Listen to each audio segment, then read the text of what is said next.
As a society, we have seen one or two campaigns, and that's the impact of the societal kind of drive initiative, which as a society we are capable of doing that.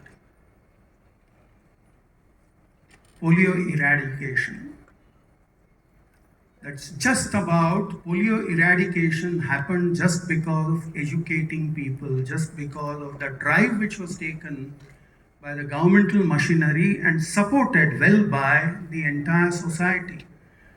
Today we have almost 0% of patients who are affected by polio. Second campaign which the society undertook was no smoking campaign. In my young days, I used to see smokers everywhere around. Today, in public places, we have prohibited smoking. There is a large awareness which is growing in the society that smoking is injurious to health. Whether it is by campaigns such as advertisement, public awareness, or whatever modality, we have now come to accept that smoking is not something conducive to good health. Now, a word of distinction. When it comes to campaign like polio eradication, nobody would say that there is an alternative to that. I would like to have polio. So the society is always on one side saying that let polio be eradicated. There's nobody apparently who would say that smoking is good for my health. There may be addicts, there may be compulsions of addiction, but the accepted norm is that smoking is injurious. So temperamentally, everybody is in support of such campaign. But this may not be so when it comes to plastic. As I told you, there are host of people who say plastic is essential to the day-to-day life. As I told you about syringes which are made of plastic, the entire medical community would say that look here, it is so convenient, so easy, that please spare us, allow us the use of plastic. When it comes to tablets, which need to have larger shelf life, the pharmaceutical companies would say that please allow us to wrap their tablets or capsules in plastic, because that will give hazard-free, hassle-free movements, transportation, easier, simpler way. And that's where the fissures in the society are bound to be there, because some sections of the society are going to say that allow us the use of plastic, while the others would say that please don't permit such use.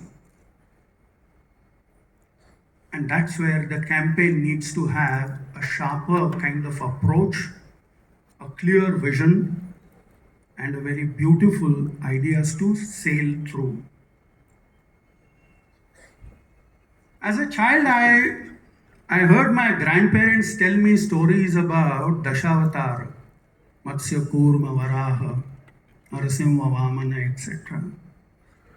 And the part of the country that I come from, Varaha avatar was known to be avatar taken by the Almighty to see that the earth is taken out of filth and dirt. I never thought that perhaps that stage would come. But travel to any countryside and you will see the entire road, entire area littered by plastic waste. Statistics actually show that out of 100% of plastic which is generated,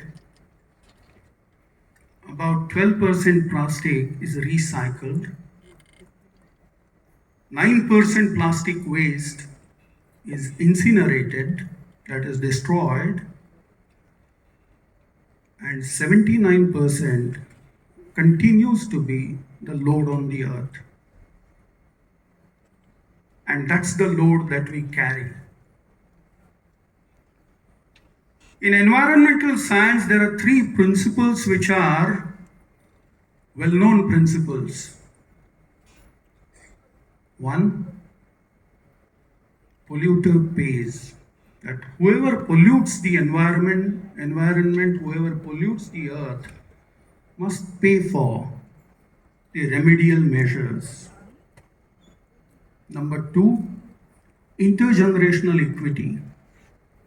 That is, if I have received this Mother Earth in, say, shape which is very conducive to environment, then it is my obligation, it is my duty, it is my responsibility that I hand over the earth to my next generation in the same fashion, in the same capacity, in the same manner. That is intergenerational equity. Whatever my forefathers gave me, I must give to my succeeding generations in the same fashion. If my forefathers gave me the earth without plastic waste, then I don't have the responsibility or even the right to deviate from that and give that earth with such tremendous load of plastic, which is totally non-biodegradable, and ruin the chances and the future of my next generation. The third principle,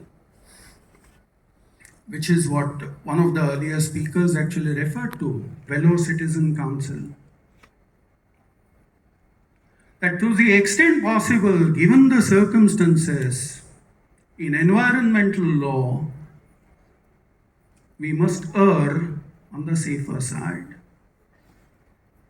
That given the options, we can't be adventuristic, we will rather be conservative and err on the side which is the safer side. One classic example, that was that Kudremukh iron ore company, a throbbing iron ore company coming from Karnataka, southern part of Karnataka, which was a throbbing profit-making company in public sector, which was in iron ore mining. Under the orders of the Supreme Court was directed to be closed. Why? Because the biodiversity in the area was getting affected. What the Supreme Court thought is that yes, iron ore can wait in the bowels of the earth. If not extracted today, maybe after 20 years, 50 years, you are still able to extract that the ferrous material. But if the biodiversity of the area gets affected today, then the entire